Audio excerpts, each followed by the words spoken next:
días y muchas gracias por asistir de nuevo a una sesión que organizamos desde el Departamento de Planificación Patrimonial de Ant Bank.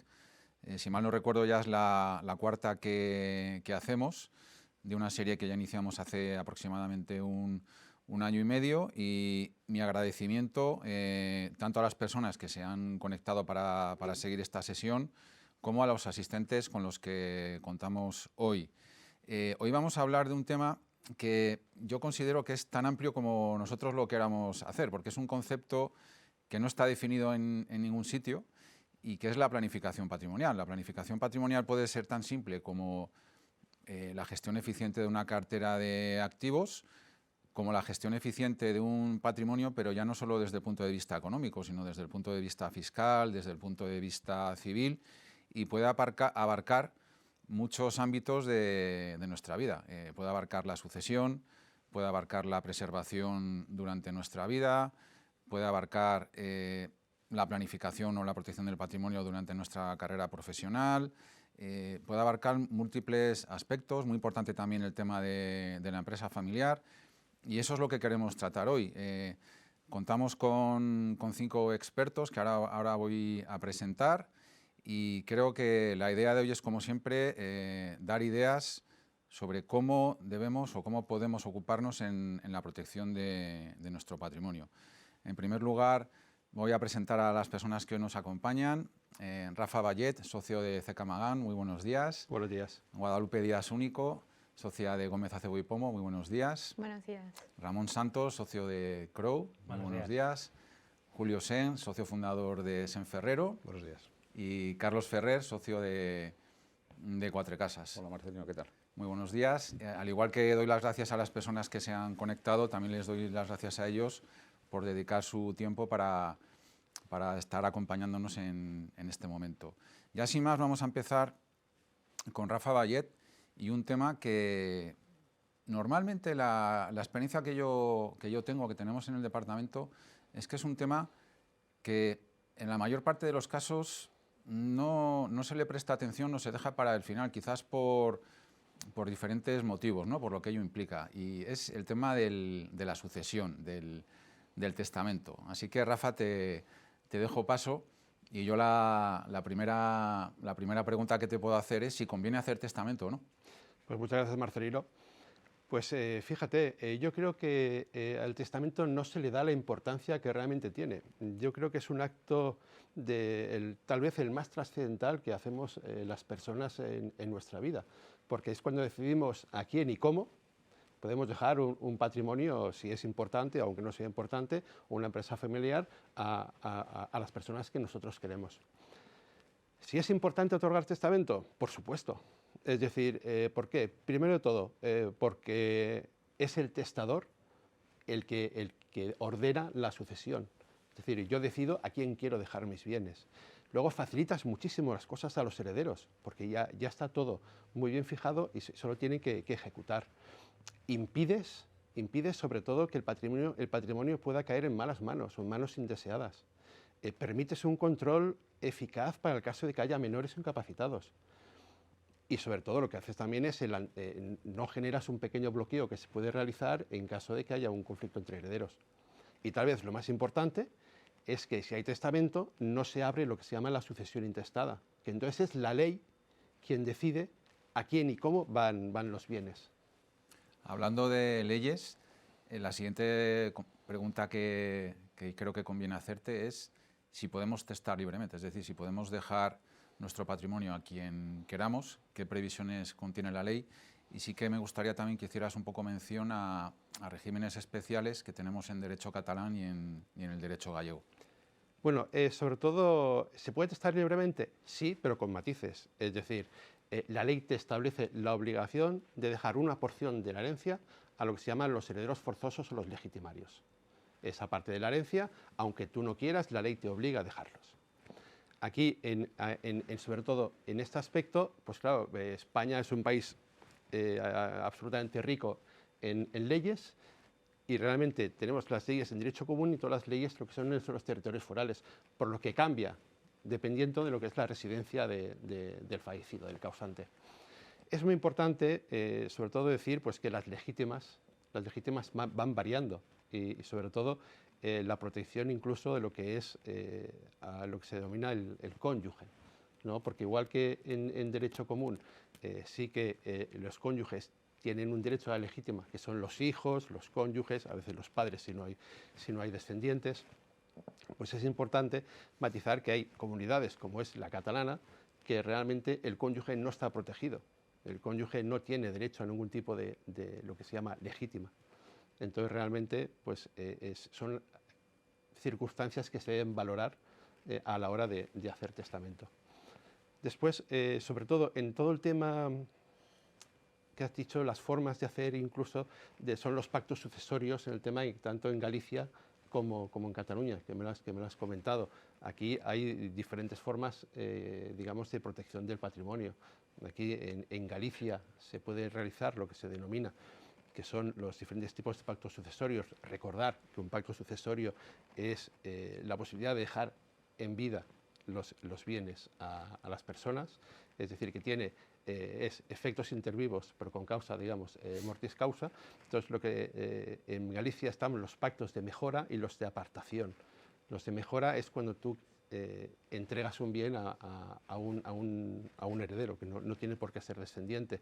Está la entrega de bienes presentes, pues tú entregas el bien directamente, o de bienes futuros, que tú dices, bueno, yo te voy a entregar el bien cuando yo fallezca. Luego está la apartación, que es realmente apasionante, porque es cuando tú das la legítima en vida a un hijo, pues se llama apartación. Yo, tu hijo, que eres la legítima, pues yo te la doy en vida, pero entonces quedas automáticamente excluido de la legítima cuando digamos, fallezca el causante. Pero no solo tú, sino todo tu linaje, toda tu línea directa familiar.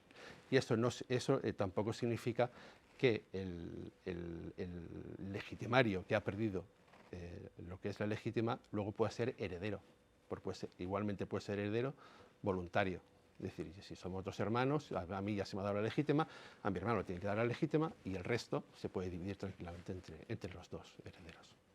En Cataluña el pacto sucesorio también es muy, muy importante, ¿no? Sobre todo porque es un pacto realmente irrevocable, se tiene que hacer en escritura pública y afecta a cualquier tipo de bienes, desde un usufructo, entrega de bienes, y hay dos tipos muy importantes también, que es el heredamiento, que es cuando se produce la sucesión, y lo que es el nombramiento de heredero o herederos en el propio documento, que es irrevocable, eso es muy importante, y luego los pactos de atribución particular, que tú puedes entregar a un descendiente una parte de tu patrimonio, siempre que sea un conjunto de activos y pasivos.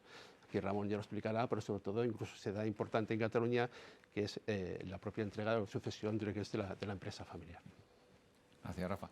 Has hablado de un concepto importante, por otra cuestión que te voy a plantear ahora, que es la protección. Y ahora me voy a referir a la protección de los menores y los incapacitados en el testamento. Entiendo que eso hay formas de hacerlo a través del testamento.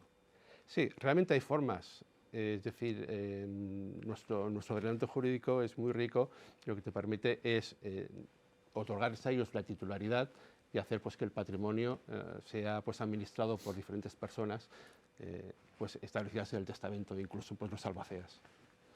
Incluso también en Cataluña hay diferentes formas que se establece, digamos, a una persona de confianza, a ver, actúa quien quieres que sea el heredero para proteger el patrimonio de los hijos menores o incapacitados. Y luego otro asunto también que es bastante recurrente en las reuniones que nosotros mantenemos con clientes, con herederos sobre todo, es cuando el testador en su testamento se plantea adjudicar bienes concretos, o si no adjudica bienes concretos, los herederos luego pretenden repartir esos bienes concretos, sobre todo para evitar la cotitularidad, porque eso al final puede ser una fuente de problemas. No sé qué opinas tú sobre esto. No, efectivamente. Es decir, sobre todo y más en estos tiempos cuando digamos que las familias son muy cambiantes, donde hay 2 o 3 matrimonios, cuando pueden haber hijos de varios matrimonios. Entonces, aquí si damos, si lo hacemos y nombramos herederos a varias personas determinadas, pero en un proindiviso, luego a la hora de repartir los bienes, los herederos, ahí puede haber muchos problemas. E incluso puede haber dobles tributaciones a la hora de poder vender o no vender, o incluso, claro, si yo tengo un piso en proindiviso con mi hermano, pero yo quiero vender y mi hermano quiere vender, ya tenemos ahí los problemas.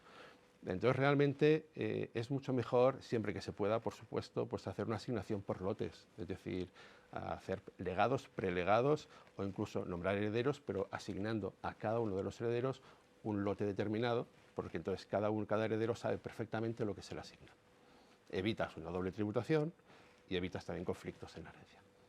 Y luego también existen formas de preservar un poco lo que llamamos la línea consanguínea del patrimonio, ¿no? Es decir, un patrimonio heredado por uno de los cónyuges que pretende que siga su línea de consanguinidad. En el testamento también se pueden hacer este tipo de previsiones. Sí, sí, absolutamente. Existe lo que es la figura del fideicomiso. El fideicomiso que, para que se entienda bien, el causante lo que hace es encargar a una persona el mantenimiento y conservación de un bien para entregársela a otra persona. Esto se entenderá de forma muy fácil con un ejemplo.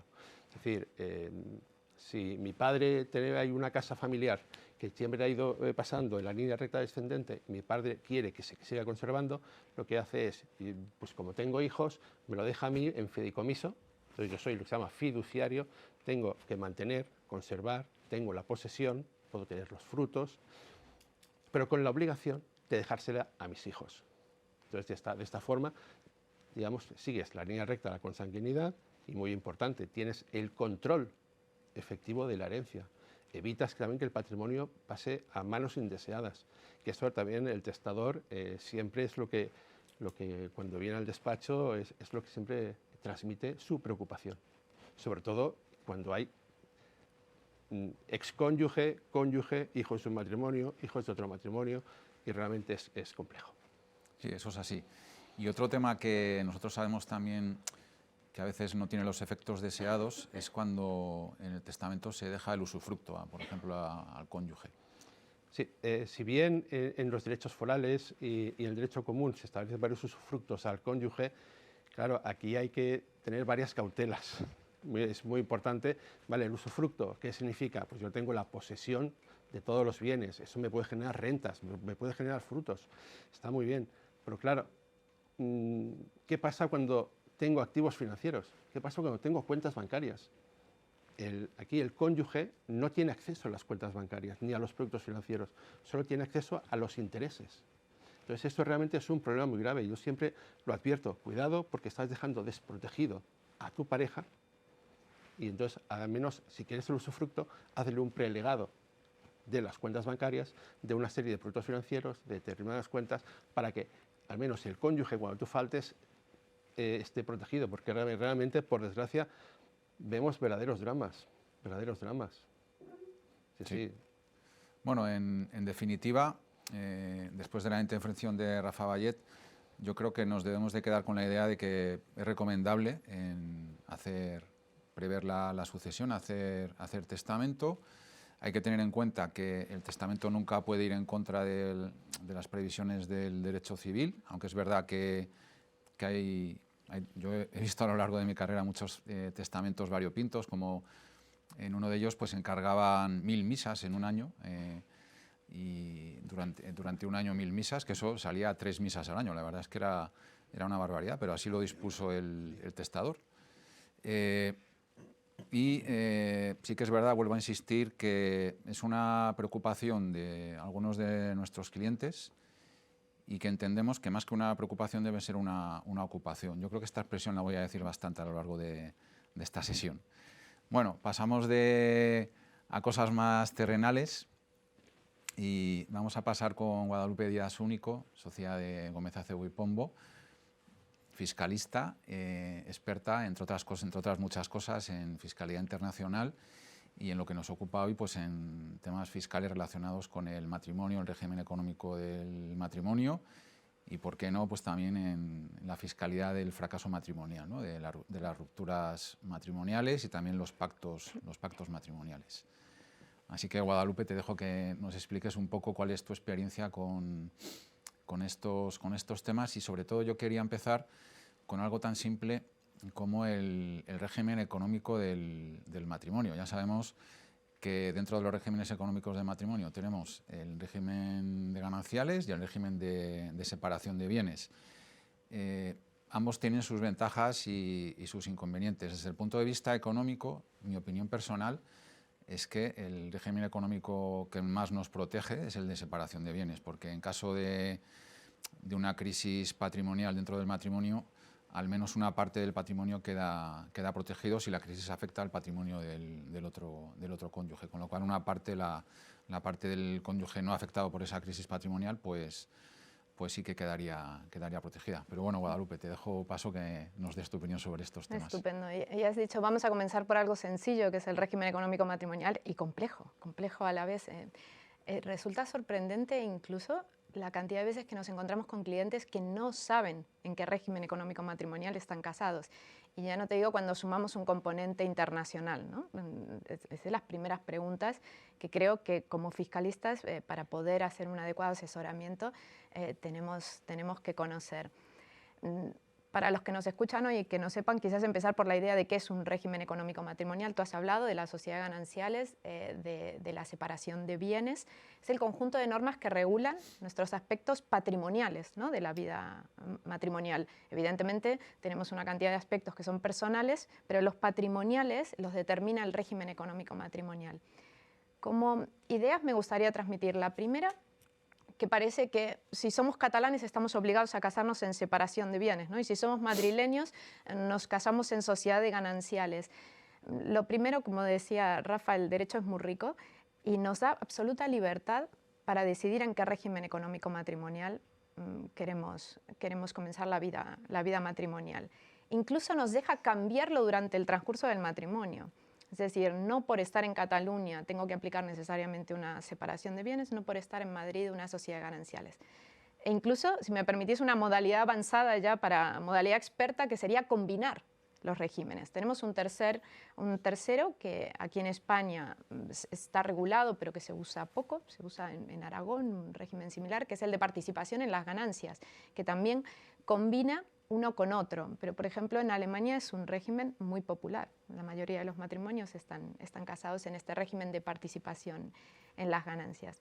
Entonces, la primera idea es que hay libertad para tener esta conversación y decidir cuál es el régimen que mejor se va a adaptar a nuestra vida matrimonial, a las características que tenga esa pareja, que lo podemos ir cambiando durante la vida matrimonial y que incluso lo podemos diseñar a medida.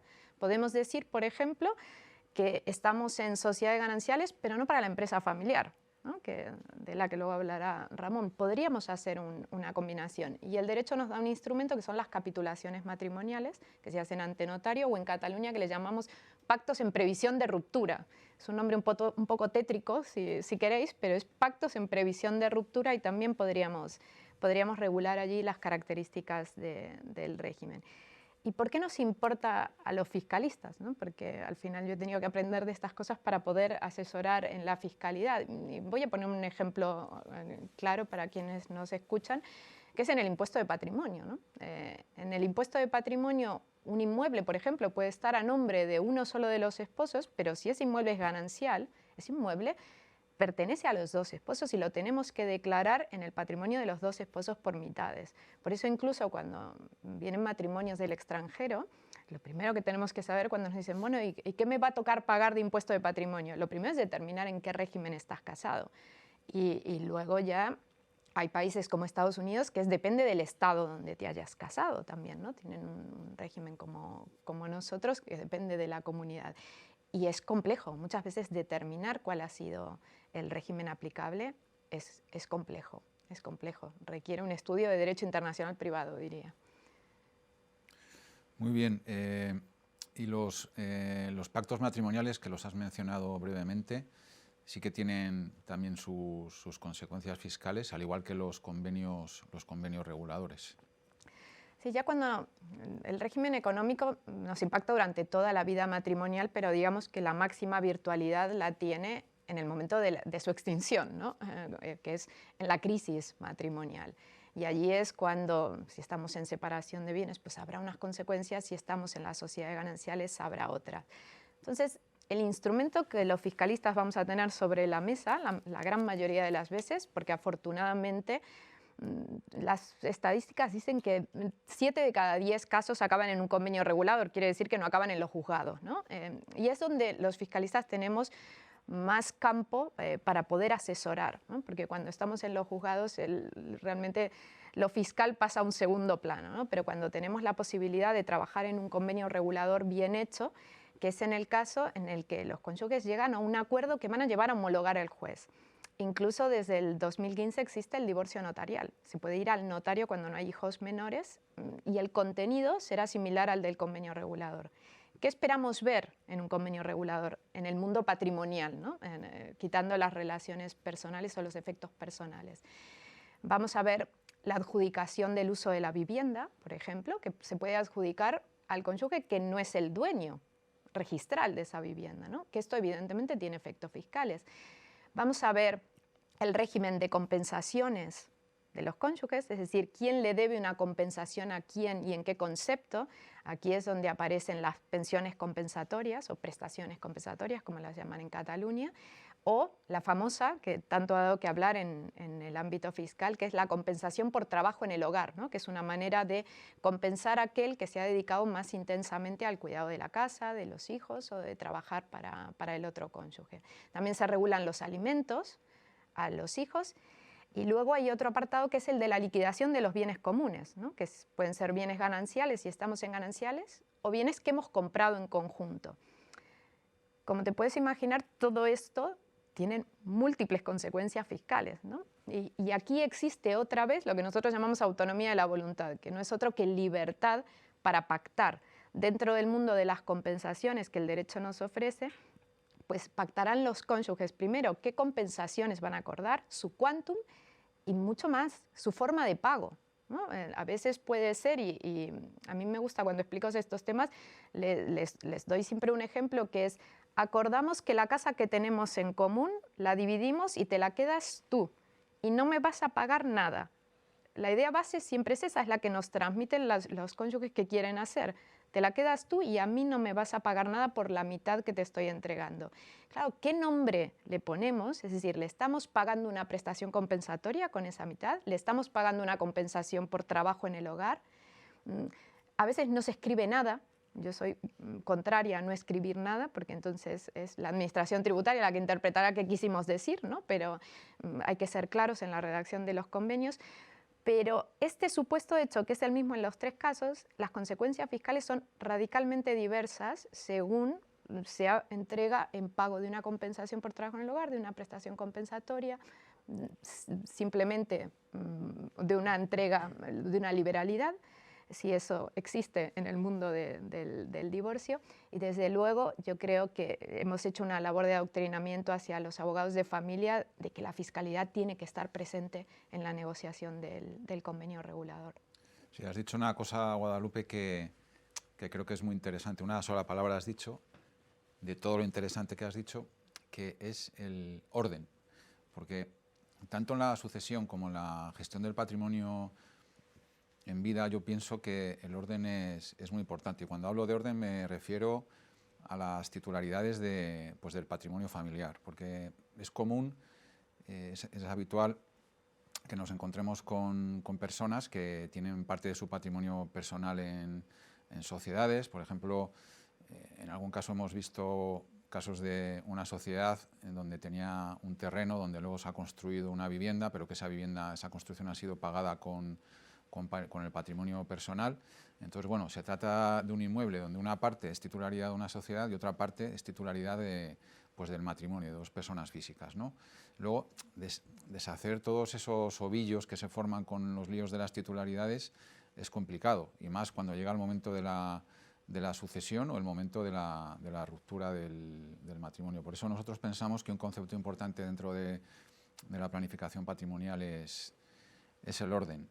Y ahora, gracias Guadalupe, vamos a pasar a que Ramón Santos nos hable de empresa familiar, porque la verdad es que él contaba anteriormente que una vez que un asesor tiene confianza con la familia, pasa a ser un poco su consejero de cabecera, ¿no? y la experiencia es lo que nos dice a todos los que estamos metidos en este mundo de la planificación patrimonial. Quisiera que comenzara Ramón con las previsiones testamentarias que pueden suponer que una empresa familiar sobreviva o esté condenada al fracaso, o al menos tenga riesgo de fracasar. Bueno, la verdad es que es una temática muy general y que, como siempre, ¿no? Yo creo que depende muchísimo de la familia y de la empresa que tengamos delante, ¿no? Pero sí que es verdad que como bueno, Rafa y Guadalupe ya nos han comentado, y con alguna referencia al tema de empresa familiar, que hay como una serie de elementos que son fundamentales a tener en consideración, que deben de analizarse desde el punto de vista de la familia y que son, cuando hablamos del testamento, pues una decisión del testador, pero en lo cual creo que es muy importante escuchar y ver qué es lo que tienes alrededor, ¿no? Porque una cosa es el deseo de entrada que puedes tener y otra cosa es luego pues la visión. Si mi hijo primero es el que yo pensaba que tenía que dirigir la empresa, pero luego veo que resulta que es otro hijo el que está más capacitado y demás, con lo cual es importante que, y por eso llaman del testamento la última voluntad, que esa última voluntad se vaya adaptando a medida que van pasando el tiempo, ¿no? Siempre que decimos que otorgas un testamento, oye, pues cada vez que hay un cambio importante en la familia, un cambio importante en la empresa, o cada 5 años, como mínimo hay que leerlo, a ver si más o menos aquello que he previsto cuadra con las decisiones que tenía, ¿no? La longevidad, bueno, Rafa, por ejemplo, nos ha hablado del fideicomiso, es una manera, es un instrumento muy interesante. Hay que ir con cuidado, porque a veces se pretende mandar después de muerto, y entonces, claro, cuando hoy estoy, yo tengo capacidad para tomar muchas decisiones y veo que la vida me está sorprendiendo, pero cuando ya no estoy, ya no tengo esa capacidad de adaptación, con lo cual puedo establecer una serie de cosas que generan imposiciones muy complicadas, ¿no? Luego, a ver, yo creo que la utilización de determinado tipo de instrumentos, como por ejemplo los pactos sucesorios que antes comentaba Rafa, nos pueden ayudar en muchas cosas, ¿no? Por ejemplo, Rafa hablaba de lo que es más común en los últimos años, que son los pactos sucesorios con entrega de presente, pero es verdad que no todos los pactos sucesorios exigen entrega de presente, y nos encontramos muchas veces en el típico protocolo familiar, ¿no? que la familia dice, bueno, vamos a tener la obligación, todos, de nombrar herederos a nuestros descendientes para asegurar que la empresa siempre se mantenga dentro de la línea consanguínea. Fenomenal, pero eso es una obligación. Y yo hoy otorgo ese testamento, pero dentro de unos años pues decido cambiar mi testamento, además no se lo digo a nadie, incumplo la obligación que yo tenía con el resto de mis hermanos y resulta que dejo como heredero a una ONG o a un amigo o una amiga o lo que sea. Y luego que me vengan a decir lo que me tengan que decir porque yo ya estaré muerto, evidentemente, ¿no? Bueno, pues por ejemplo, tenemos pactos sucesorios que no se pueden utilizar en todas partes, sino que depende mucho de la comunidad autónoma que los tenga previstos. Por ejemplo, pues en Baleares se pueden utilizar, pero es curioso, pues se puede utilizar lo que voy a explicar, por ejemplo, en Ibiza y en Formentera, pero no se puede utilizar, por ejemplo, en Mallorca, ¿no? Que es el pacto sucesorio entre hermanos. Entonces yo, en el pacto sucesorio que establezco contigo, nombro herederos a mis hijos, y para el caso de que mis hijos no puedan heredar, pues porque ellos renuncien o porque hayan premuerto, te nombro a ti, hermano mío, como mi heredero. A cambio, tú haces exactamente lo mismo conmigo. Eso ya no es una obligación, eso es una disposición. ¿Que se puede cambiar? Por supuesto se puede cambiar, pero siempre que estemos los dos de común acuerdo. Con lo cual, yo te diría que no es solamente el contenido de los temas que tienen que preverse, sino la forma y la manera de acometer esos temas para conseguir esa longevidad de la empresa familiar. Muy importante lo que habéis dicho los tres sobre que este tipo de tanto el testamento como los pactos, como el régimen económico del matrimonio, no es algo con lo que, valga la redundancia, te cases de por vida, ¿no? Sino que es algo que en función de las circunstancias que van surgiendo a lo largo del tiempo se pueden cambiar. Has comentado, Ramón, has hablado del protocolo familiar. Muchos clientes y muchos expertos dicen que realmente un protocolo familiar no tiene mucha utilidad porque se puede incumplir o se puede romper en cualquier momento. Personalmente yo pienso que no es así, sobre todo si en lo referente a aquellas disposiciones del protocolo familiar que se incorporan a los estatutos de la sociedad. Sí, yo te diría que también es importante verificar el tipo de protocolo que tenemos delante, porque es verdad que a veces tenemos protocolos que son documentos de intenciones, con principios, que lo que establecen es una carga más moral entre los miembros que lo han firmado, y en otras ocasiones tenemos un verdadero contrato que establece derechos y obligaciones, ¿no? Lo que pasa es que es verdad que luego te pones a leer a veces algunos documentos que se han hecho con un esfuerzo muy relevante y, por ejemplo, yo he hecho en falta en muchos de esos protocolos un régimen sancionador, porque está muy bien establecer obligaciones, pero si no se prevé una consecuencia tipo sanción a un incumplimiento de una obligación, pues a veces queda un poco en el olvido, ¿no?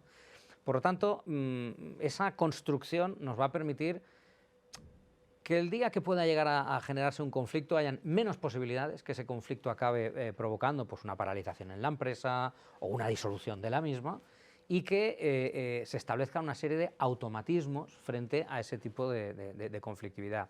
Es evidente que si yo quiero generar conflicto, pues voy a contratar a compañeros como buenos abogados pues para mirar de buscar ese conflicto y tratar de sacar lo que a mí me interesa.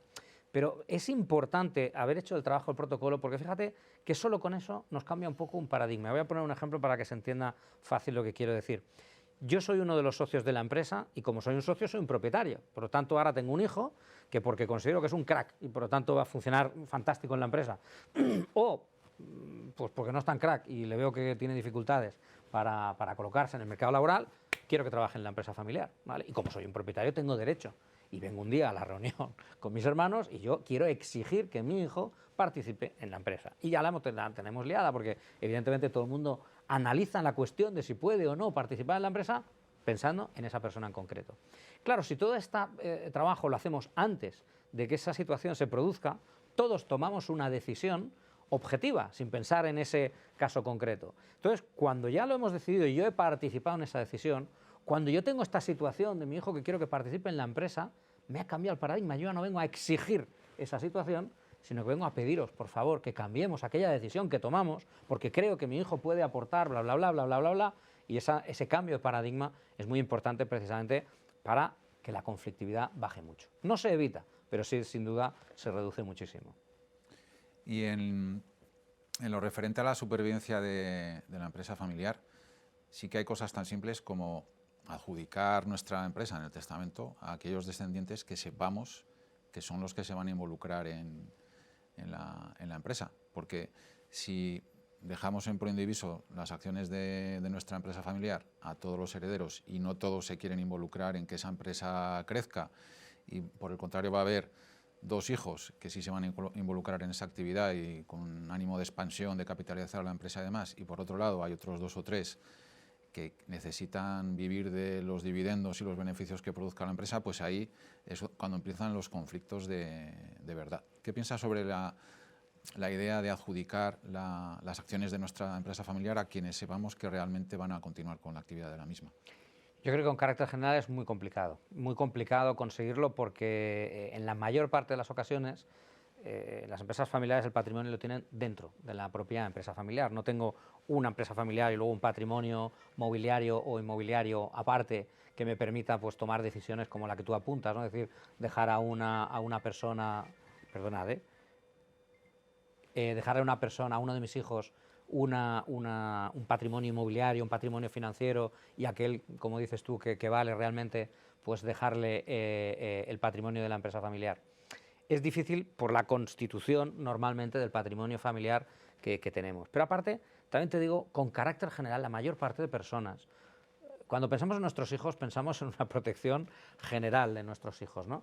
Y nos cuesta pensar, ostras, la empresa familiar se la voy a dejar a uno que sí, es verdad, es el que mejor parece que va a llevarla, pero es que entonces voy a desproteger a los demás. Con lo cual, creo que es importante deslindar dos cosas. Una es la propiedad, otra es la gestión. La gestión, ahí creo que claramente tenemos que ir pensando en quién realmente puede gestionar de una forma eficiente la empresa. Y la propiedad igual la puedo distribuir entre todos ellos, aunque tengan diferentes maneras de percibir la empresa familiar, y como bien has dicho, hay uno que solo le interesa los dividendos y otro en cambio le interesa esa gestión. Pero para eso está el protocolo familiar, para arbitrar, proteger los derechos de unos y de otros, ¿no?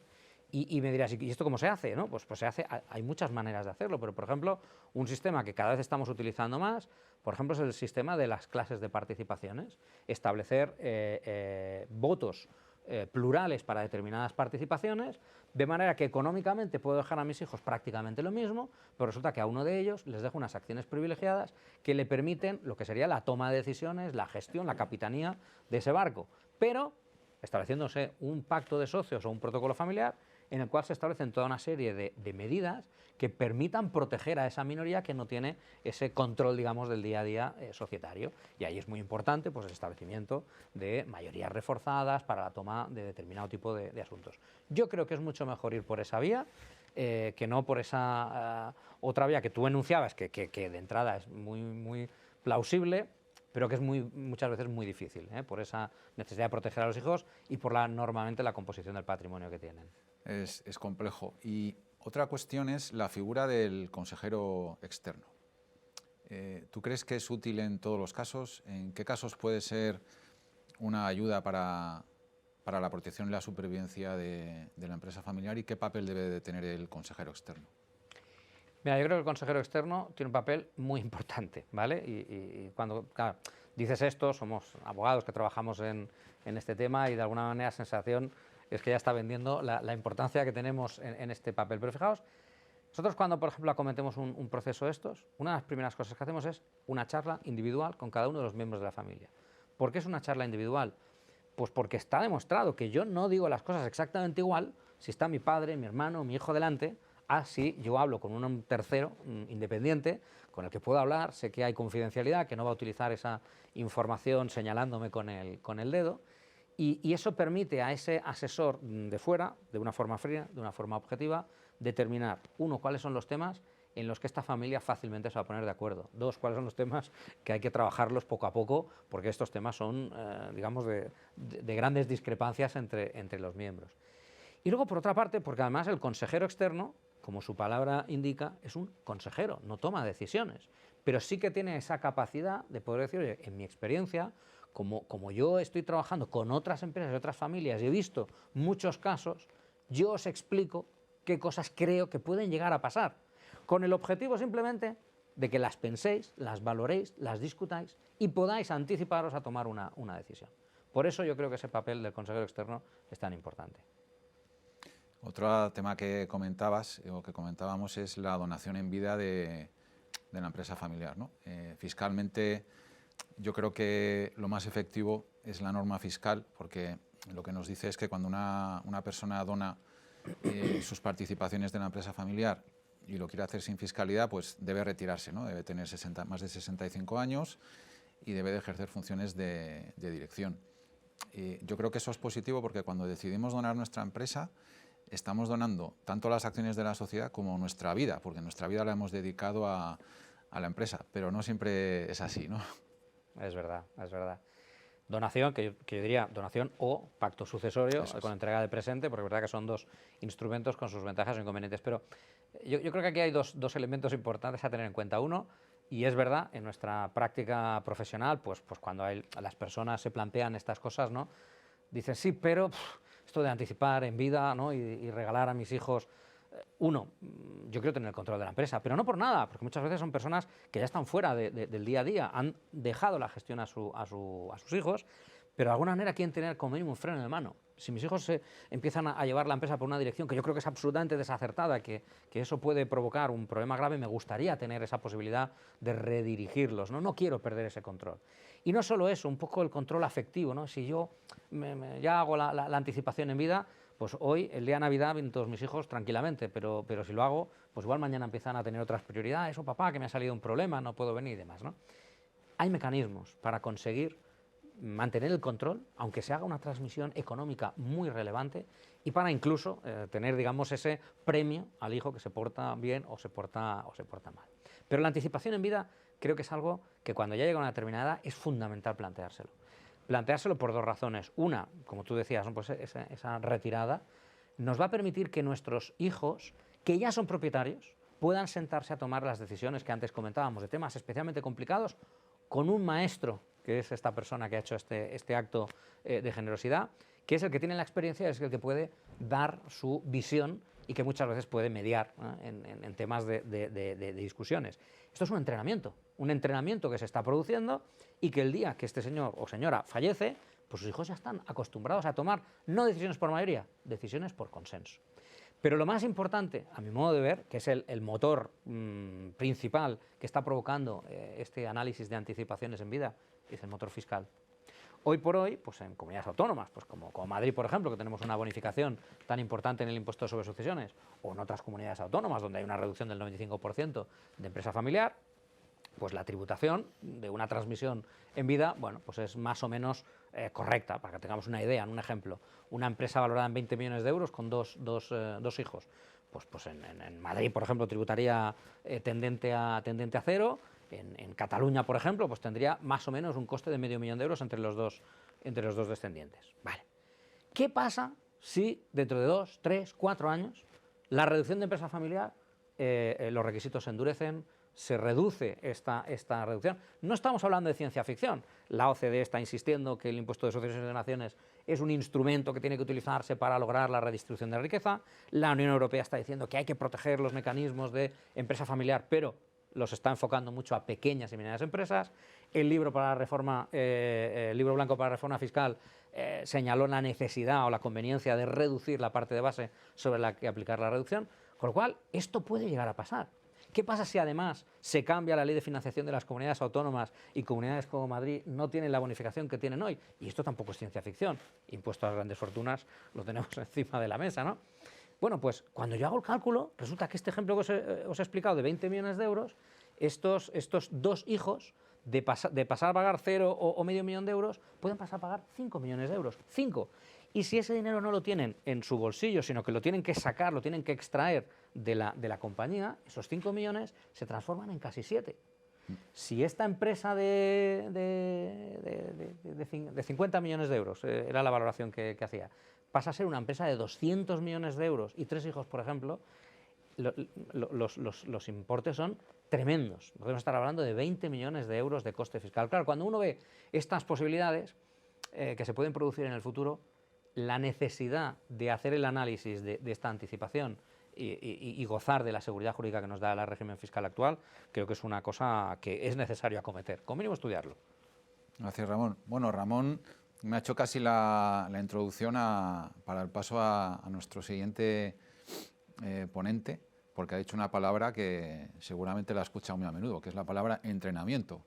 Lo que pasa que Ramón está hablando de entrenamiento de los sucesores de las empresas familiares con el fin de que estas empresas duren y sobrevivan a distintas generaciones, que hay empresas familiares con más de 100 años de historia. Ahora vamos a pasar a hablar de otra actividad de la vida que tiene una duración más corta y que tiene mucho que ver con el entrenamiento. Por eso nos acompaña hoy Julio Sen.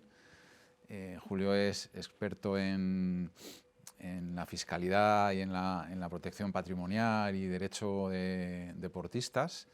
Y bueno, lo primero que le quería preguntar a Julio es qué hay de mito y qué hay de realidad en la gestión del patrimonio de un deportista, porque oímos de todo, oímos cosas muy positivas y oímos cosas muy negativas. Y yo, sinceramente, dentro de la clientela que tenemos en el banco, con clientes que se dedican al deporte, sinceramente vemos más cosas positivas que negativas, pero mejor que tú nadie para poder confirmarlo o desmentirlo.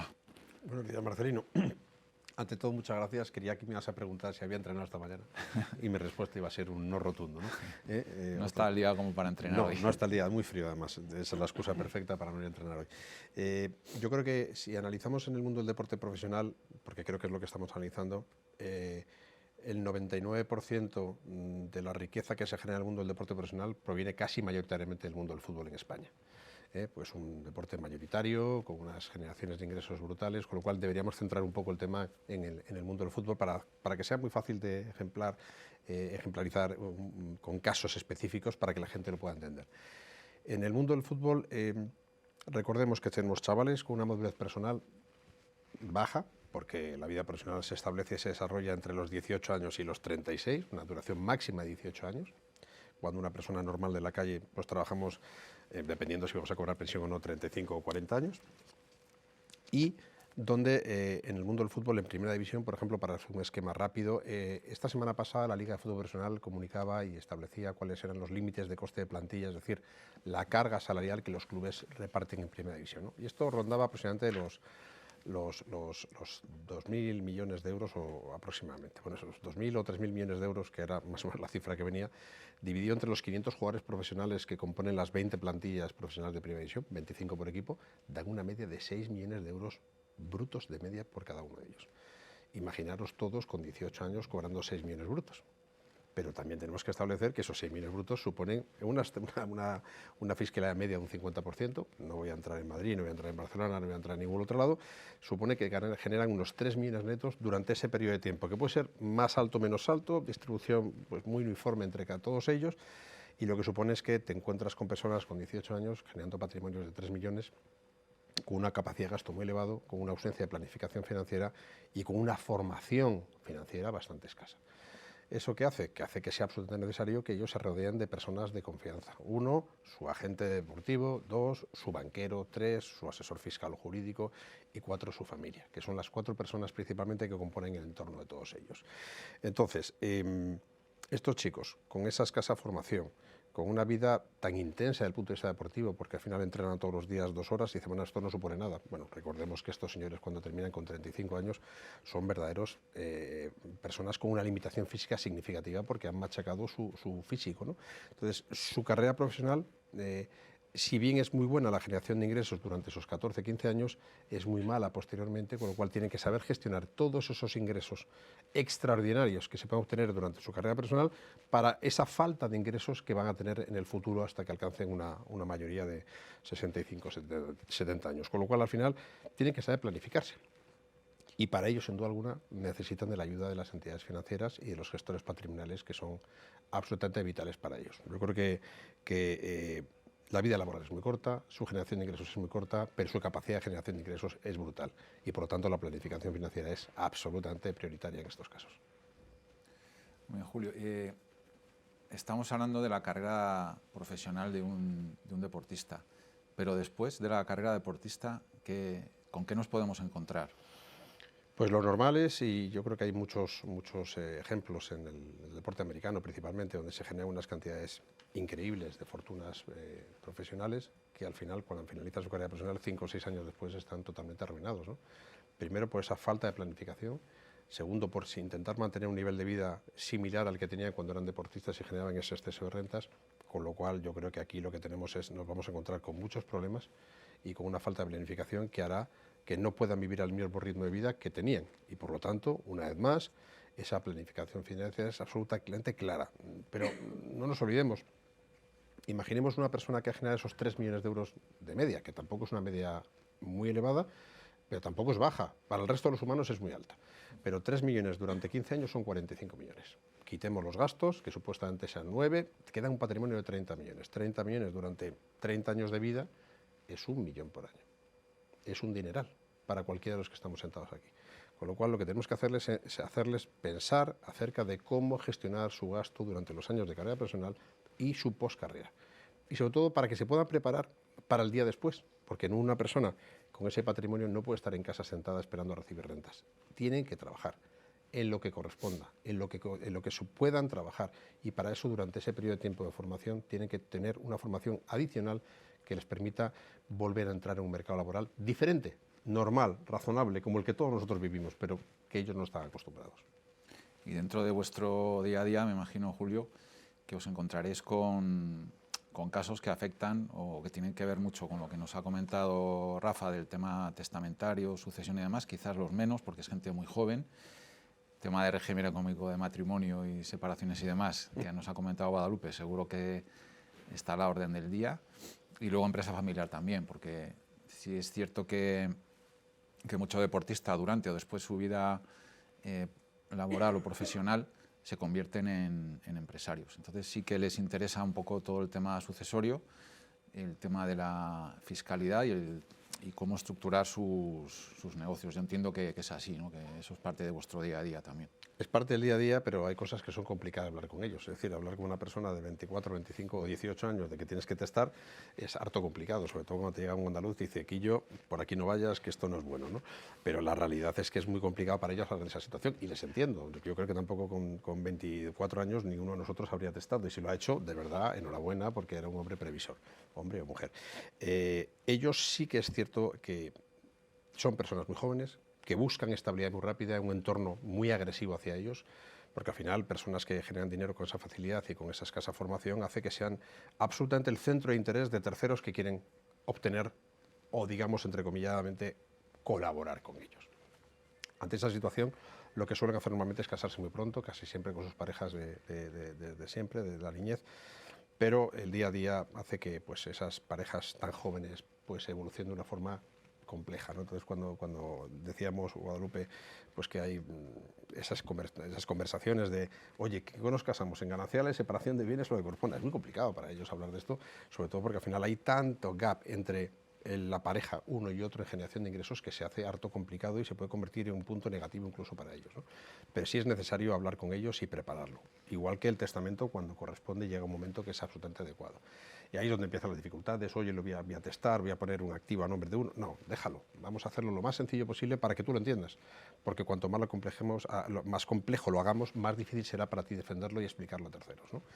Y sobre todo la empresa familiar. Evidentemente ellos con esos patrimonios, lo que nosotros intentamos desde el punto de vista fiscal es que hagan actividad empresarial buscando las exenciones patrimoniales que hoy en día nos encontramos encima de la mesa con este impuesto a las grandes fortunas que lo único que hace es gravarles a ellos, ¿no? Son personas que les gusta tener el dinero en cuenta corriente o con vosotros como banqueros trabajando ese dinero y que cuando no lo ven en su cuenta corriente dicen, ¿dónde está mi dinero? Pues está en tu sociedad, trabajando en tu sociedad, has comprado una serie de activos, obtienes ingresos por arrendamientos o ingresos comerciales o lo que corresponda, con el objetivo de que tengan esa relación empresarial que hace que el día de después puedan vivir de los rendimientos que generen sus propias actividades. No es una empresa familiar, pero como si lo fuere, porque son personas que muchos de ellos pueden alcanzar patrimonios de 30, 40, 50 y en el mejor de los casos 100, 200 o más, pero eso ya son los topes a nivel de deporte, ¿no? Con lo cual yo creo que es muy importante que cada día ellos tengan una persona cercana, insisto, el banquero es importante para la planificación financiera, el abogado y fiscalista para los temas jurídicos fiscales y después ya su familia es importantísima para ellos. Porque al final ellos, el desapego que tienen de la sociedad, donde están todo el día viajando, todo el día volando, chavales con 18 años que se van a vivir a Inglaterra o a Francia o Alemania, hacen que su desapego necesite cercanía a su familia para vivir. Y a veces la familia también se confunde en esas situaciones. Sí, has comentado una palabra muy importante que es la confianza y que yo creo que en lo que respecta a las entidades financieras que nos dedicamos a la gestión del patrimonio o a lo que llamamos comúnmente como banca privada, debe ser uno de nuestros principales valores. Y por eso atendemos siempre a las relaciones a largo plazo. Lo nuestro siempre son relaciones a largo plazo con los clientes y las relaciones a largo plazo con los clientes pues se consiguen teniendo en cuenta sus objetivos vitales y sus objetivos económicos y sobre todo lo que es la planificación y la protección del patrimonio. Ahí sí que nosotros nos encontramos, por ejemplo, lo ha dicho Julio también, con deportistas que tienen proyección multinacional, es decir, que mantienen igual su gestión patrimonial en España, pero residen en otros territorios, en otros países. Igual que tenemos clientes que residen en otros territorios, también nos pasa con deportistas, ¿no? Ahí nosotros tratamos de buscar siempre la eficiencia en la gestión del patrimonio y, por ejemplo, recomendamos que a través de nuestro banco en Luxemburgo sitúen sus activos, con el fin de que sus activos no estén sujetos al impuesto sobre el patrimonio en España. Y dentro de Luxemburgo, y es lo que vamos a hablar ahora con Carlos Ferrer, hay una herramienta de protección y planificación patrimonial, más que de planificación fiscal, porque evidentemente es un instrumento de diferimiento fiscal, que es el seguro de vida luxemburgués, que para mí es una herramienta, como digo, de protección del patrimonio bastante relevante y que cada vez se utiliza más. Así es. Es un producto financiero instrumentado en el marco de los seguros de vida que típicamente se ha utilizado sobre todo en España también, pero menos. En muchos otros países es el producto financiero más más habitual, por ejemplo en Francia, en Italia, incluso en el Reino Unido, que tiene la característica frente a un seguro de vida tradicional que el beneficiario o el inversor tomador al final recibe de la aseguradora la rentabilidad, el principal más la rentabilidad de los activos en que se han invertido. Es decir, no te asegura una renta, no te asegura un capital, sencillamente esos activos propiedad de la aseguradora, pero para el beneficio de tomador o beneficiarios lo único que hacen es ser gestionados por un gestor profesional y la rentabilidad al alza o a la baja, esperemos que al alza, de esos activos al final acaba en manos del tomador o del beneficiario. En ese sentido funciona económicamente de una manera un poco parecida a lo que podría ser una cartera gestionada, un fondo de inversión, tal, pero bajo el ropaje del seguro de vida. El seguro de vida, además, este tipo de seguros de vida, normalmente, aunque cualquier o muchas de las entidades españolas que hacen seguros podrían hacerlo, y de hecho lo hacen, a nivel de altos patrimonios, de grandes patrimonios, suelen suscribirse con entidades extranjeras, en España primordialmente luxemburguesas. ¿Y por qué? Por dos razones. Primero, porque son entidades que están acostumbradas a este seguro, es decir, su objeto social normalmente se limita a esta actividad, no al aseguramiento general, con lo cual tienen una experiencia muy relevante. Y dos, precisamente por ello y por las normas de protección de activos que hay en este caso en Luxemburgo, se limita enormemente, incluso desaparece de hecho el riesgo, lo que llamamos el riesgo de contrapartida, es decir, ¿qué pasa si la aseguradora quiebra? ¿Qué pasa con mis activos? Bueno, pues lo que pasa con sus activos es que el regulador luxemburgués los aparta y los asigna a otra aseguradora que no esté en ese momento en una situación delicada, de forma que usted esté protegido de todo. Por eso se utiliza este tipo de seguros, ¿no? Desde el punto de vista fiscal, el inversor o tomador, existe un inversor o tomador, quien sea, el beneficiario puede ser cualquier persona, ya veremos con qué limitaciones, y por supuesto lamentablemente tiene que haber alguien que sobreviva o se muera, ¿no? Pero ese alguien puede ser una, dos personas, en fin, no necesariamente tiene que ser un seguro a fallecimiento, puede ser un seguro temporal, puede ser, aquí cabe una gran flexibilidad. Y desde el punto de vista fiscal, pues efectivamente en España es un instrumento de diferimiento, es decir, oiga, bajo ciertas condiciones uno puede, no uno, pero se puede gestionar el patrimonio de una persona o parte de ese patrimonio en ese seguro de vida, y únicamente en el caso en que se produzca un rescate o se reciba una prestación por parte del beneficiario, se produzca la tributación correspondiente. ¿En España ha tenido menos predicamento que otros productos? Ciertamente, por la existencia del traspaso entre fondos de inversión, que básicamente es un producto, no es igual, pero fiscalmente también es un producto de diferimiento. Pero yo sí que encuentro que el seguro de vida en determinadas ocasiones, sobre todo de planificación familiar, pueden ser extraordinariamente útil, no por tanto por la fiscalidad, que está bien, sino por el hecho de que es un seguro de vida y por tanto aplicas todas las normas de ese tipo de seguros. Eso es. Nosotros en los seguros de vida luxemburgueses, una ventaja que vemos, que lo has comentado, es la flexibilidad a la hora de redactar o de incluir determinadas condiciones en lo que son las condiciones particulares del seguro. Y esto nos sirve básicamente para proteger el patrimonio. Por ejemplo, si estamos nombrando beneficiarios que son ahora menores de edad o que no queremos que reciban el patrimonio de golpe en caso de que el asegurado fallezca repentinamente. Este tipo de cláusulas sí que son habituales y se pueden incluir en el contrato del seguro. Sí, son muy habituales. Como digo, en el contrato, los contratos de seguro en general, también los luxemburgueses, porque aunque sean luxemburgueses, normalmente la ley aplicable a ese contrato de seguros es la ley del contrato de seguro española. No significa que los activos están depositados en España, ni que la aseguradora tenga un establecimiento en España. Significa que la ley del contrato de seguro que se hace con esa entidad española es la ley rige la ley del contrato de seguro español. Entonces, desde ese punto de vista, hay una enorme flexibilidad. Nosotros hemos incluido cláusulas de limitación en la disposición de activos por parte de los beneficiarios con menores de edad, incluso incapacitados.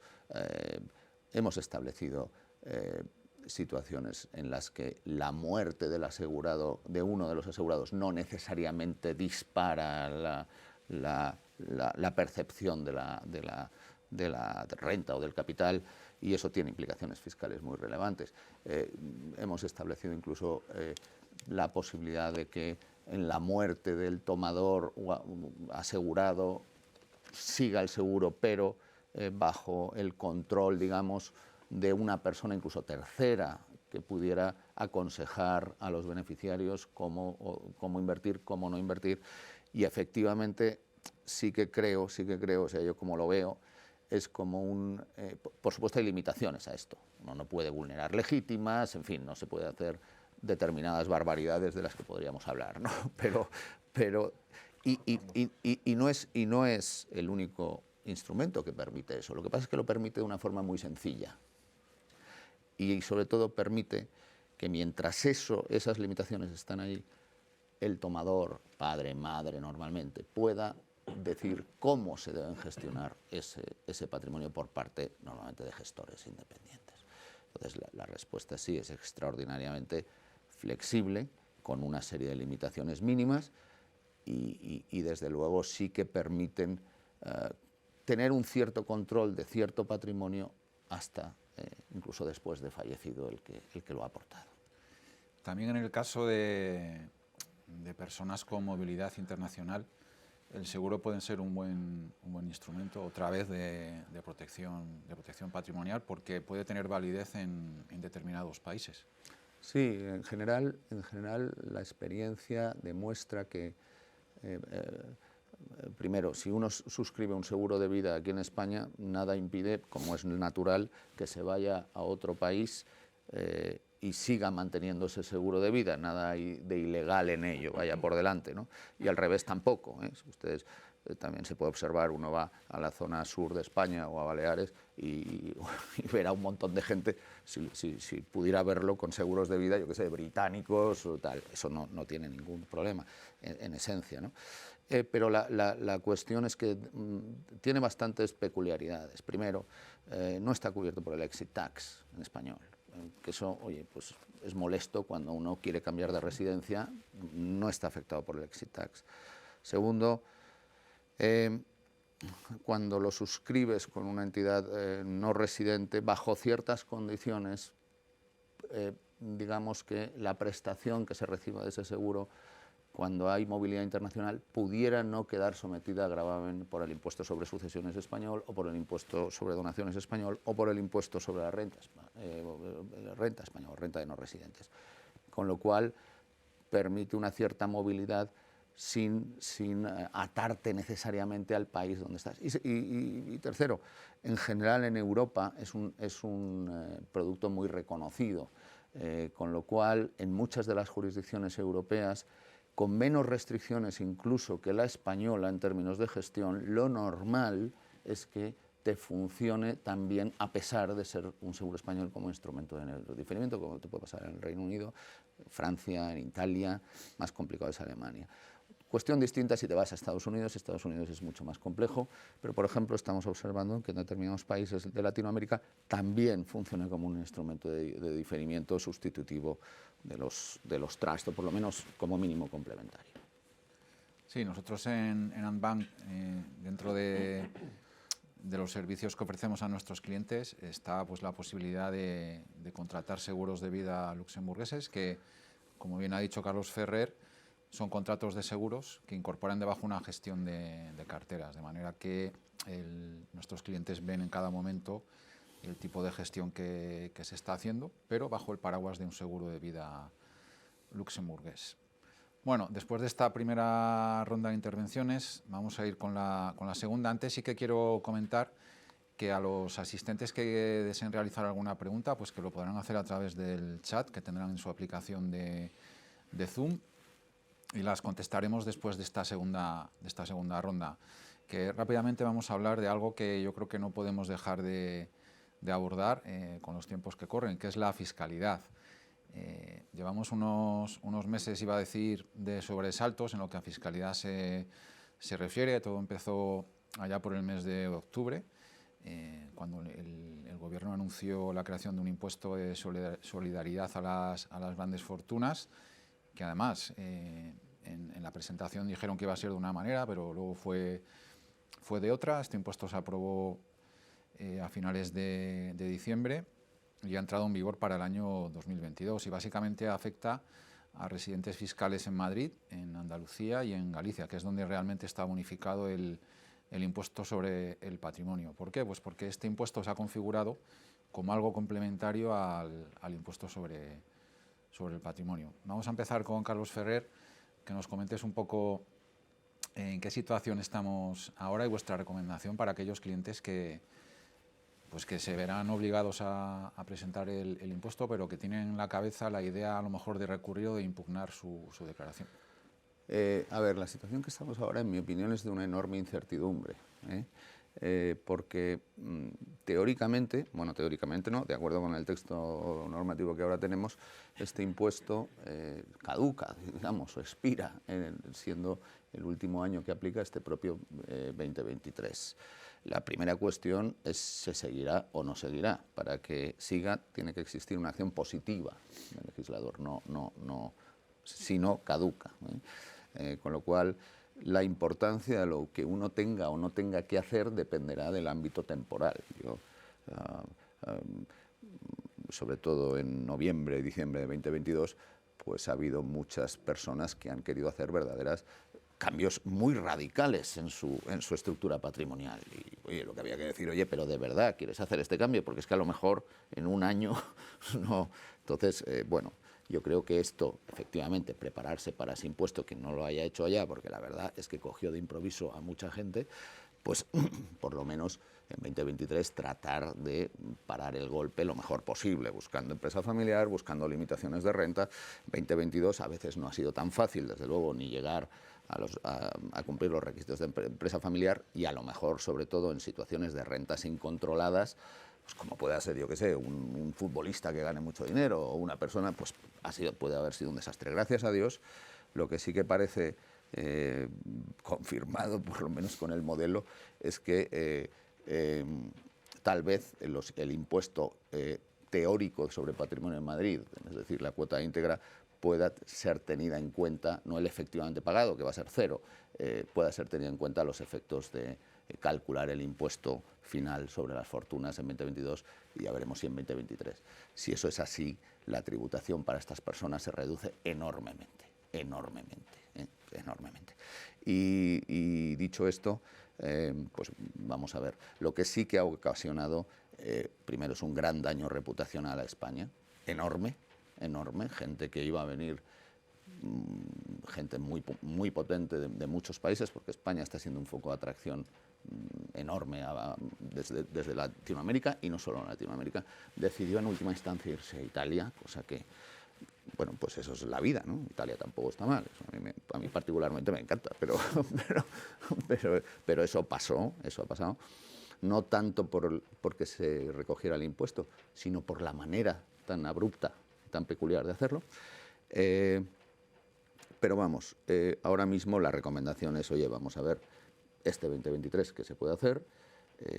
No me pondría excesivamente nervioso, hay que ir viendo a ver cómo va la situación política. Y tercero, la impugnación. Pues la impugnación evidentemente se va a dar, ya se está dando por la Comunidad Autónoma de Madrid y de Andalucía, pero yo sí que recomiendo la impugnación personal de cada uno, por muchas razones, ¿no? Primero, para estar seguros de que si el Tribunal Constitucional decide que esto es inconstitucional, a ti te toque recibir. Y dos, sobre todo, y más importante, porque hay muchos elementos que no tienen que ver con la constitucionalidad, o tienen que ver, pero de una manera más limitada, que cuando uno los habla en general es difícil para un juez aceptar un argumento, pero cuando uno lo ve en una persona particular, cuál es el efecto que tiene en una persona particular, un juez, incluso aceptando la constitucionalidad de la norma, que es mucho aceptar, puede incluso aceptar el planteamiento de una confiscatoria excesiva, de una falta de seguridad jurídica excesiva,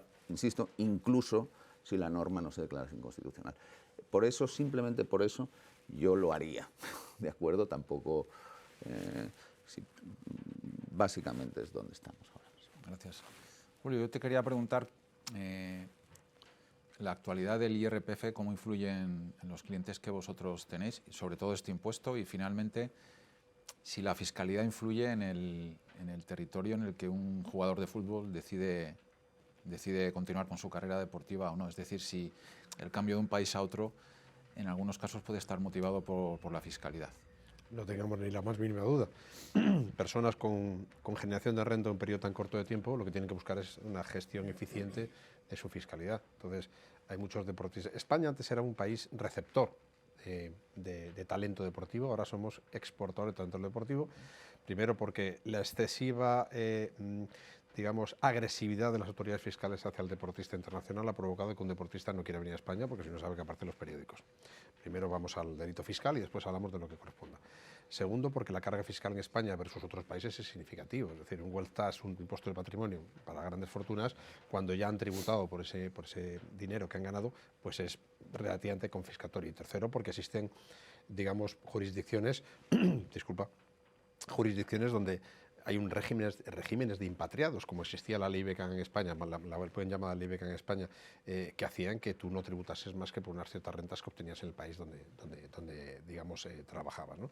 Con lo cual hace que muchos talentos prefieren irse a Inglaterra, donde tienes un régimen de residente no domiciliado, un régimen de impatriados muy especial en Francia, otro en Italia, no pagas patrimonio, es decir, estamos en una absoluta desventaja competitiva en el mundo del deporte profesional versus el resto de países europeos.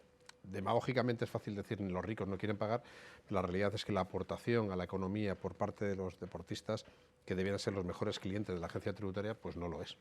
Y estamos perdiendo recaudación porque creemos que hay una excesiva carga fiscal para ellos. Sin duda alguna que los extranjeros lo analizan antes de venir a España, sin duda. Pero también es cierto que los deportistas profesionales gestionan la negociación de sus contratos con sus agentes, si son muy top, lo gestionan a nivel de netos, con lo cual la verdad es que tienen menos impacto, pero sí es cierto que a los clubes les cuesta más el dinero pagar esos salarios netos y al final ese círculo vicioso supone que los clubes no quieren fichar a jugadores. Por eso ahora mismo tú analizas el valor de la liga inglesa respecto a la española y el gap que era de 1 a 2 se ha convertido casi en 3 a 1 en menos de 2 años. Sin duda alguna afecta. En cuanto al impuesto a grandes fortunas, pues, igual que vosotros, Carlos, nosotros les hemos dado el consejo de pagar y recurrir, ¿vale? Impugnar la declaración, no tiene ningún sentido que tengas que pagar 2 veces por lo mismo. Y sí es cierto que en algunos momentos hay muchos deportistas que venían a jugar a Madrid por el trato especial que Madrid tenía respecto al patrimonio, respecto a otras comunidades autónomas. Es claro y evidente. Y es cierto que a los deportistas hay que explicar muy bien esto, no lo entienden. Pueden lanzar muchos exabruptos, pero intentamos decirle, oye, vamos a pagar, veamos si estos son 2 años o van a ser 17, porque en este país tenemos la sana costumbre de iniciar un procedimiento y dejarlo ad eternum ahí, a ver si pasa y si cuela, pero el objetivo es impugnar sin duda alguna.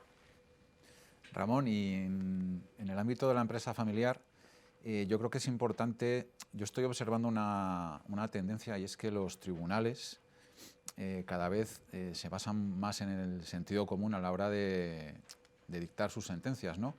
Porque todos sabemos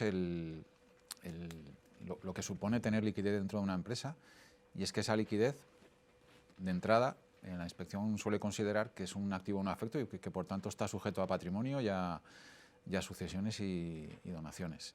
Lo que pasa que luego los tribunales, yo creo que la última tendencia es que dicen que no es un café para todos, que esto hay que ir caso por caso y sí que estamos viendo ya tribunales pues, que están diciendo que, oiga, la liquidez sí que puede ser un activo a efectos si se va a utilizar para comprar activos a efectos o si se utiliza para financiar la compra de activos a efectos. Yo creo que eso es positivo y que poco a poco nos vamos encontrando con este tipo de actuaciones que preservan y protegen un poco el patrimonio empresarial, que yo creo que se trata de esto.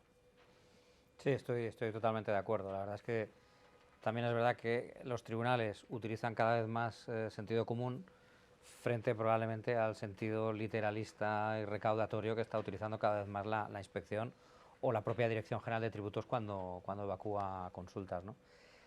Yo creo que incluso, ¿no?, en la época de pandemia pues, se puso de manifiesto que empresas pues, que tenían unas reservas de liquidez o inversiones financieras remansadas han vivido más tranquilas, han podido acometer inversiones y que por lo tanto esa filosofía de que ese dinero que exceda un porcentaje del pasivo circulante, que es lo que corre a veces pues, por los pasillos de la inspección, no tiene por qué ser un activo que se considere no afecto.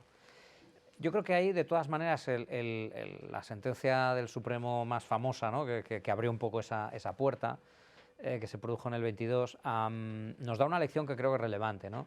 Y es que efectivamente no es café para todos, tenemos que trabajar en esa política de inversiones, tenemos que hacer un poco de rappel de qué vamos a hacer realmente en los próximos años, que luego se podrá hacer o no se podrá hacer. Pero como siempre, es importante ser consciente que la inspección nunca viene a inspeccionarnos un hecho imponible de hoy, mañana. Viene dentro de 3 años, dentro de 4, y tiene una ventaja competitiva, si me permites la expresión, respecto de nosotros. Y es que va a poder ver qué es lo que ha pasado realmente en estos 2-3 años. Eso quiere decir que si esa política de inversiones se ha logrado transformar realmente en inversiones reales, tendremos mucho terreno ganado para poder efectivamente defender que eso está afecto. Lo mismo que se están arbitrando pues, sistemas distintos de financiar las adquisiciones. Financio hasta ahora pues, la adquisición de un inmueble normalmente con préstamos hipotecarios. ¿Por qué no puedo utilizar otros sistemas, como son pignoraciones, por ejemplo, de fondos de inversión que tenga? Bueno, pues a partir de ese momento que yo pignoro esos fondos de inversión y que son lo que gracias a eso me dan una financiación, a veces incluso con mejores condiciones económicas, es lo que me permite decir que esos fondos están afectos a la actividad económica, ¿no? Entonces, creo que es un esfuerzo que vamos a tener que realizar porque no es nada automático, ni a favor de la Administración, ni a favor del contribuyente. Muchas gracias. Guadalupe, vamos a hablar del impuesto sobre el patrimonio y la reforma que se aprobó junto con el impuesto de las grandes fortunas, que tiene que ver con aquellos no residentes que a través de sociedades no residentes tienen inmuebles en España. Eso ha supuesto un cambio, porque además había sentencias y consultas tributarias muy recientes, de días antes de la modificación normativa, que confirmaban que en esos supuestos ese patrimonio no tributaba en España, pero la norma cambió casi de un día para otro. Efectivamente, es algo que vino en paralelo, ¿no? El impuesto sobre las grandes fortunas se llevó todo el protagonismo, pero se tramitó prácticamente en paralelo y también está en vigor desde 2022. Recordar quizás que los no residentes tributan en patrimonio por lo que llamamos obligación real, es decir, solo por lo que está localizado en España, con lo cual si los inmuebles españoles estaban dentro de una sociedad extranjera de titularidad de un no residente, entendíamos que eso no podía ser alcanzado por la obligación real. Recordarán que habían habido unas consultas con el convenio con Alemania, unas consultas antiguas que habían generado cierta controversia que los asesores consideramos que técnicamente no eran correctas, y tan es así que luego, como bien decías Marcelino, la Dirección General de Tributos rectificó. Estaba esta sentencia del Tribunal Superior de Justicia de Baleares del 2020, de diciembre del 2020, que también había dicho que no se podía hacer tributar por impuesto de patrimonio la tenencia de inmuebles españoles a través de sociedades extranjeras, pero ahora han cambiado efectivamente las reglas del juego porque se ha aprobado una modificación del artículo 5.1b de la Ley de Patrimonio y ahora se dice que se consideran situados en España, es decir, dentro de la obligación real de tributar para los no residentes, las participaciones en sociedades extranjeras que mayoritariamente estén compuestas por inmuebles situados en España y que para eso vamos a tener que tomar valores de mercado. No vamos a mirar, como se podría haber previsto, si esos inmuebles van a estar afectos a una actividad empresarial o no, si tenemos un empleado o no lo tenemos, por el solo hecho de que la mayor parte de la composición del patrimonio sean inmuebles españoles, esto queda sujeto por obligación real o se considera situado en España. No olvidemos que debemos mirar en todo caso los convenios de doble imposición, ¿no? Porque no son muchos, pero existen algunos convenios que incluso este supuesto no permiten gravar a España. Por ejemplo, el convenio con Austria o el convenio con Suiza. Si es una sociedad suiza o una sociedad austríaca la tenedora de estos inmuebles, pues ahí entra en conflicto con el convenio que no nos permite, no permite a España tener potestad para gravar estos inmuebles. Y me gustaría resaltar, porque es una noticia de ayer, que en el BOE de ayer se publicó el Plan Anual de Control Tributario. Y esto está, dice específicamente, ya se persigna en julio y bien que hace, porque lo pone la agencia tributaria que dice que a raíz de la modificación del 5.1b van a utilizar todos los medios disponibles para poner en el Plan Anual de Control 2023 a las sociedades extranjeras de titularidad de no residentes con inmuebles en España.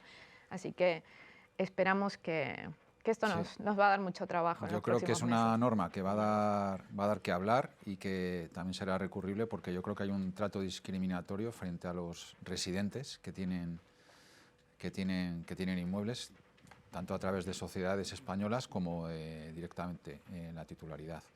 Ya, Rafa, para terminar esta ronda, en el impuesto sobre sucesiones hemos hablado antes y nos querías dar un consejo sobre los testamentos en los que no se prevé la posibilidad de que los herederos se repartan y se adjudiquen bienes concretos. Sí, sobre todo es lo que hemos comentado y lo que tú has hablado, e incluso también lo ha comentado Ramón y Julio, sobre todo de cuando se hacen adquisiciones, cuando se heredan bienes en proindiviso, es cuando surgen, digamos, también todos los problemas, por lo que, claro, una atribución particular yo creo que sería la más beneficiosa, porque de esta forma te evitas una doble imposición, es decir, tú tributas por impuestos sobre sucesiones, pero si luego tienes que partir un bien o hacer una extinción de condominio o una transmisión, vuelves a tributar. De esta forma, lo que haces es que tú generas tranquilamente en sede del heredero el querer o no querer tributar para la transmisión de los bienes. Y eso realmente es muy importante y sobre todo muy necesario. Sí, si en el testamento no está hecha esa previsión, y es que los herederos puedan decidir adjudicar bienes concretos de la masa hereditaria, se puede interpretar que hay una segunda transmisión, con lo cual en la redacción del testamento hay que tenerlo en cuenta. Vamos a pasar ahora a preguntas que nos están haciendo brevemente, porque ya nos quedan unos minutos, pero bueno, vamos a aprovecharlos. Nos preguntan, nos dicen que hemos hablado de los pactos matrimoniales, pero dice que no hemos hablado de las parejas que no se casan y conviven cuando hay empresa familiar. ¿De qué manera se resuelve el testamento? Bueno, yo creo que aquí podemos hablar de dos cosas, que es si el derecho civil se aplica también a las parejas de hecho registradas, y en ese caso, si en los testamentos se pueden dejar como legitimarios, digamos, a nuestra pareja de hecho. Bueno, realmente la pareja de hecho, es decir, en derechos de sucesiones, adquiere los mismos derechos que el cónyuge, es decir, se asemeja. Entonces, realmente es una figura muy importante que todo el mundo demandaba en su día, y entonces se deben registrar como pareja de hecho para que tengan los posibles derechos. Pero sobre todo lo que yo siempre recomiendo, lo que hemos hablado, es muy importante que se deje siempre escrito en el testamento. Es decir, porque si no volvemos a hacer una interpretación de lo que van a hacer los herederos, de lo que deja, de la parte legítima que establece la ley, y entonces ahí pueden empezar también un poco todos los problemas. Sí, esto afecta también a la relación no solo de la sucesión, sino también de la convivencia, ¿verdad, Guadalupe? Sí, a mí me alegra la pregunta, porque el mundo de la pareja, de hecho, pensar que la tasa de nupcialidad ha descendido drásticamente, ¿no? Si miramos las estadísticas del Instituto de Política Familiar, hoy es que la gente no se casa, convive, por lo cual es un tema de gran actualidad. Y además sí que existen pactos, por ejemplo en Cataluña, ¿no? La convivencia estable en pareja, se permite pactar también, y con consecuencias fiscales, desde luego, y además en el caso del resto de España sí que nos tenemos que registrar para ser pareja de hecho, pero en Cataluña, solo por convivir durante 2 años o por tener un hijo en común, se pasan a adquirir todos estos derechos de muerte, pero en vida también, ¿no? Es decir, si la pareja se rompe, tengo derecho a una serie de compensaciones, o tengo derecho a alimentos, por ejemplo, si no me puedo sostener económicamente, solo por el hecho de haber convivido durante 2 años, con lo cual es un gran tema y agradezco la pregunta. Otra pregunta que nos hacen, que Ramón te ha tocado, es sobre los poderes llamados de ruina, que yo los considero necesarios, aunque están mal llamados poderes de ruina, porque muchas veces nos encontramos con personas mayores que van perdiendo sus facultades, y yo creo que es bueno que hayan nombrado un apoderado para que les pueda hacer gestiones del día a día, como es hacer transferencias desde una cuenta bancaria, porque es muy importante. Te puede llegar el caso de que la gestión del patrimonio se quede bloqueada porque esa persona, pues desgraciadamente, ya no tiene facultades ni para disponer ni para decidir. A mí me gusta más llamarlos apoderamientos preventivos, ¿eh? Porque el poder de ruina efectivamente tiene concepto extraño, pero es verdad, es curioso. Mucha gente tiene otorgado testamento, por tanto hace las previsiones en caso de fallecimiento y curiosamente no piensa en algo que, bueno, pues por la longevidad que cada vez tenemos más, ¿no? Y por nuestro nivel de vida, que podemos llegar a determinadas edades, nos puede pasar, que es un accidente o una enfermedad que determine que no podamos tomar decisiones. Y curiosamente muchas de estas personas que tienen el testamento no tienen hecho esta previsión y no son conscientes, porque a veces tienen un poder, que si el poder no recoge expresamente el hecho de que será válido para el momento en el que yo no tenga capacidad, cuando yo no tengo capacidad, si no tiene esa previsión, ese poder desaparece. Con lo cual, por eso decimos apoderamientos preventivos, precisamente en atención a esa posibilidad. Y no solo eso, yo creo que nuestra recomendación es incluso dar un paso más. No solo otorgar ese apoderamiento, que siempre pues, lo que intentamos por dar una cierta seguridad, pues que al menos pues, se puedan acreditar dos certificados médicos que acrediten efectivamente que esa persona puede tomar decisiones de forma temporal o permanente, sino que además se puede hacer una designación de lo que antes llamamos tutores y ahora curadores, que eso es una designación judicial, pero evidentemente si yo le digo al juez quién me gustaría que sea mi tutor, mi curador, pues va a tener mucha influencia. Por lo tanto, creo que es muy importante otorgar esos dos documentos, apoderamiento preventivo y designación de curador. Julio, nos preguntan genéricamente qué ocurre con el patrimonio de un deportista cuando se va a otro país, con el patrimonio que está situado en España. A mí lo primero que se me ocurre decir es que evidentemente tiene que estar muy bien gestionado, pero luego fiscalmente sí que tiene sus implicaciones. Pues a nivel financiero, la parte financiera de ese patrimonio fácilmente se mueve a pues, entidades luxemburguesas como la que proponéis vosotros y tenéis en Adbank. La parte que no es financiera es donde hay que ver planificado previamente de esa salida cuál es la estructura empresarial que pueden tener. Es decir, si son sociedades con actividad empresarial real, por los activos que estén dentro tienen que estar sujetos a la explotación para evitar la tributación en impuesto al patrimonio. Pero el resto de activos que tienen a nivel persona física, pues cuanto menos los tengan mejor, pero evidentemente los tienen porque a ellos les encanta tener su casa en sus manos, pues vamos a ver qué exenciones podemos encontrar para ello. O incluso hay veces que algunos de ellos incluso venden las viviendas para evitar los problemas antes de la salida. Pero sin duda alguna el proceso de salida no puede realizarse de un día para otro. Tenemos que analizar muy bien, las temporadas deportivas terminan el 30 de junio, con lo cual coincide con con la residencia fiscal de cada uno de ellos y hay que planificarlo de forma previa. Además, como son procesos que realmente, aunque no sea público, se establecen de forma muy previa, se hace y se analiza y se establecen nuevos criterios para intentar evitar una excesiva carga fiscal o el famoso exit tax. Y Carlos, nos están preguntando sobre algo que sí que se ha dado a final de año con la aprobación del impuesto a las grandes fortunas, que es la aportación de bienes privativos a la sociedad de gananciales. ¿Por qué? Pues porque así se diluía un poco el patrimonio entre los dos cónyuges y se distribuía, se evitaba un poco la progresividad del impuesto. ¿Qué nos puedes comentar sobre...? A ver, ese es un planteamiento que a raíz de la sentencia del Tribunal Supremo, que creo que es de 2021, si no recuerdo mal, esto es factible. Aquí el único tema que creo que sigue sin resolverse es qué ocurre en el aportante, si quieres llamarlo así. Si ese aportante, cuando realiza esa asignación a la sociedad de gananciales, genera o no una plusvalía, una ganancia por aportación. Realmente, si tú sigues al dedillo la teoría del Tribunal Supremo, que viene a decir que no es técnicamente una donación, pues a lo mejor podrías defender probablemente que no haya nada, ¿de acuerdo? Pero que yo sepa, este punto, que es el punto que estaba abierto a raíz de esa sentencia, que yo sepa, todavía no se ha cerrado, con lo cual ese es el riesgo que uno tiene, aunque creo que es razonablemente defendible, de acuerdo con la doctrina del Supremo, que eso no tenga que ser así. Es verdad que es una doctrina discutible, porque económicamente, olvidándonos ya del elemento concreto de si hay una traslación patrimonial a título lucrativo, lo bien cierto es que conceptualmente el otro cónyuge ha visto incrementado su patrimonio, no tienes ninguna duda, ¿no? Entonces,